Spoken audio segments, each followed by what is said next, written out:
అందరికీ నమస్కారం. ఈరోజు మన జైలు రెడ్డి ప్రెస్ మీట్ చూసిన తర్వాత నాకు ఒక పాట పాడాలనిపించింది.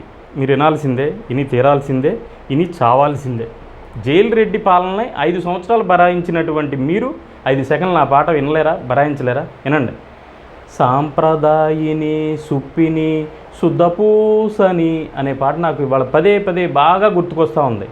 ఈయన పిన్నెల్ని పరామర్శించడానికి వెళ్ళి మీరు అంటే కూటమి ప్రభుత్వం అధికారంలోకి వచ్చిన తర్వాత మమ్మల్ని టార్గెట్ చేశారో, మా మీద దాడులు చేస్తున్నారు, అక్రమ కేసులు పెడుతున్నారు, ఇలా ముసలి కన్నీరు గారుస్తూ లబోదిబోమంట తన సొంత మీడియా సంస్థ ముందు కుక్క మురిగినట్టు మురుగుతూ ఉన్నాడు. అసలు నువ్వు అధికారంలో ఉండగా చేసినటువంటి అక్రమాలు చెప్పటానికి అంటే మీ పార్టీ నాయకులు కూడా చెప్పడానికి సిగ్గుపడేంత విధంగా చేసావు. మీ పార్టీ ఎమ్మెల్యే ఒక దళితుడిని చంపేసి డోర్ డెలివరీ ఇచ్చారు. అలాగే మీ పార్టీకి చెందినటువంటి ఇంకొక ఎమ్మెల్యే బూతులు తిట్టి అవమానించి సూసైడ్ చేసుకుని చచ్చిపోయే విధంగా చేశాడు. అలాగే దళిత డాక్టర్ని చంపేశారు, భూములు కబ్జా చేశారు, మీ ఇష్టం వచ్చినటువంటి కేసులు పెట్టేసి ఇతర పార్టీ కార్యకర్తలని ఇరికించేసి నాయకుల మీద దాడులు చేశారు. అలాంటి నువ్వు అధికారం పోగానే ముసలి కన్నీరు గారుస్తూ మా మీద దాడులు చేస్తున్నారు, మమ్మల్ని అలా చేస్తున్నారు, ఇలా చేస్తున్నారంటే అసలు సిగ్గుచేటుగా ఉంది.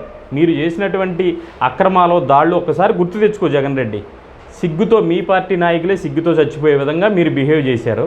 ఇకపోతే కూటమి ప్రభుత్వం చేసేటువంటి దాళ్ళు నీ విధంగా నీచంగా ఏదీ చేయదు, ఏదైనా కూడా రూల్ ప్రకారం వెళ్తూ ఉంటుంది. ఎందుకంటే నువ్వు వెళ్ళి పిన్నెల్ని పరామర్శించడమే ఒక ఎదవ పని. ఎందుకంటే ఆయన ఏమి గొప్ప కార్యక్రమం ఏం చేయలా. ఈవీఎం మిషన్ ధ్వంసం చేశాడు, అడ్డుపడిన ఆఫీసర్ని దాడి చేసి గాయపరిచాడు. ఇదే పెద్ద తప్పు, నేరం. అలాంటి వ్యక్తిని పరామర్శించింది కాక ఈ ప్రభుత్వం ఏదో దాడులు చేసేస్తుంది, తప్పు చేస్తుంది అంటున్నావు చూడు. నీకు అసలు నిజంగా సిగ్గు శరం అనేది ఏమైనా ఉందా? ఎందుకంటే ఈవీఎం మిషన్లో అంటే దొంగ ఓట్లు వేస్తున్నారు అని చెప్పని సంబంధిత అధికారులకి ఇన్ఫామ్ చేయాల్సింది, వెళ్ళిపోయి డైరెక్ట్ ఈవీఎం మిషన్ ధ్వంసం చేయడానికి నీకు ఏ అధికారం ఉంది? నీ ఎమ్మెల్యేకి ఎందుకు ధ్వంసం చేశాడు?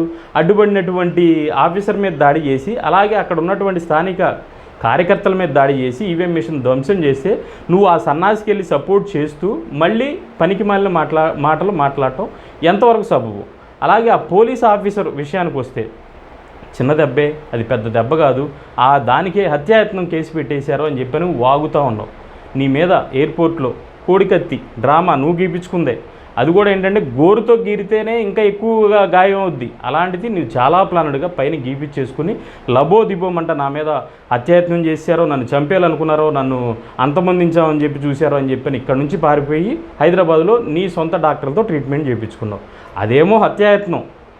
ఆఫీసర్ని అడ్డుపడిన ఆఫీసర్ని కొట్టి గాయపరిస్తే మాత్రం ఇది హత్యాయత్నం కాదు, పెద్ద దాడి కాదు, పెద్ద దెబ్బ కాదు. సిగ్గుశరం ఏమన్నా ఉందా జైలు రెడ్డి? నీకు అసలు నిజంగా నీకు అసలు ఆ 11 సీట్లు కూడా రాకుండా ఉండాల్సింది. నువ్వు చేసిన ఏదో పనులకి దయదలిచో లేదో ఏదో చూసో చూడకో 11 సీట్లు వచ్చినాయి. ఇప్పటికైనా బుద్ధి తెచ్చుకుని నువ్వు చేసిన తప్పులేంటో తెలుసుకుని రియలైజ్ అవ్వు. చేసిందే ఏదో పనులు, మీది అసలు అన్నీ అలా ఏదో పనులే. బాబాయికి గుండెపోటు వస్తే గొడ్డలతో ట్రీట్మెంట్ చేసామన్నారు, సొంత తల్లిని చెల్లిని తరిమేశారు. అసలు ఒకటి కాదు, మీరు అన్నింటినీ సమర్థించుకోగల గనులు అని చెప్పి మాకు తెలుసు. కానీ ఏంటంటే రాష్ట్ర ప్రజలు ప్రతి ఒక్కటి గమనించి సైలెంట్ ఓటింగ్తో నీకు బుద్ధి చెప్పారు, అయినా బుద్ధి రాట్లా. ఇకపోతే ఈ పనికి మాలిన దగులుబాజీ 5 సంవత్సరాలు అభివృద్ధి కార్యక్రమాల మీద పనుల మీద దృష్టి పెట్టకోకుండా ఇప్పుడు ఉచిత సలహాలు ఇస్తున్నాడు కూటమి ప్రభుత్వానికి. నీ ఉచిత సలహాలు మడిచి నీ వెనక జేబులో పెట్టుకో. మాకు తెలుసు ఏం చేయాలో.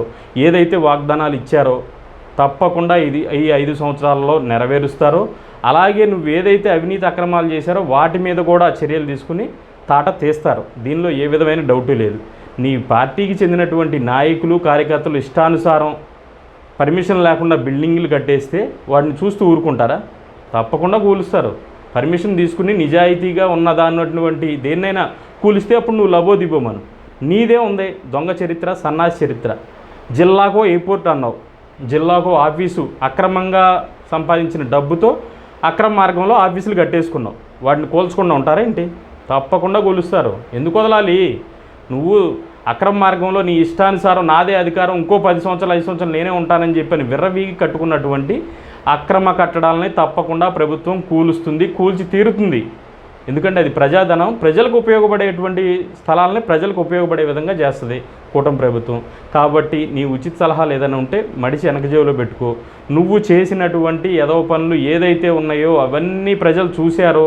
నువ్వు ఎంత నక్క ఏడుపులు, జిత్తులు మరి నక్క ఏడుపులు ఏడ్చినా కూడా ఇప్పుడు ప్రజలు నమ్మే పరిస్థితులు లేరు. ఎందుకంటే నువ్వు చెప్పేది నమ్మారు అంటే ఇంకా ఇంతకన్నా దిగజారది ఏమి ఉండదు. అసలు నీకు 11 సీట్లు ఇచ్చినప్పుడే అర్థమైపోయింది ప్రజలకి క్లియర్గా నువ్వు ఎంత దొంగవే, ఎంత దోపిడీదారు అని. ఇలాంటి నక్క ఏడుపులు ఏడవటం మానేసి ఇప్పటికైనా బుద్ధి తెచ్చుకుని నీకు అసలు 11 సీట్లు ఎందుకు వచ్చినాయి అనేది చూసుకో. నీది నువ్వు గడుపుకో. రెడ్ బుక్లు ఎర్రి పుస్తకం గడివి నీకు రెడ్ బుక్ కాకపోతే ఇంకేం పెడతారు కానీ అవి. కాబట్టి నీ 11 సీట్లు ఎందుకు వచ్చినాయి, నువ్వు చేసిన తప్పులేంటి, లోటుపాట్లు ఏంటి తెలుసుకుని వాటి మీద చూడు. అంతేగాని నువ్వు కూటమి ప్రభుత్వాలకి నీ ఉచిత సలహాలు ఏ విధమైన అవసరం లేదని చెప్పి జగన్మోహన్ రెడ్డికి తెలియజేస్తున్నాను. సుప్పిని శుద్ధ పూసని ఇప్పటికైనా నీ పార్టీ మీద నువ్వు చేసిన ఎదవ పనుల మీద దృష్టి పెట్టుకో. జై హింద్.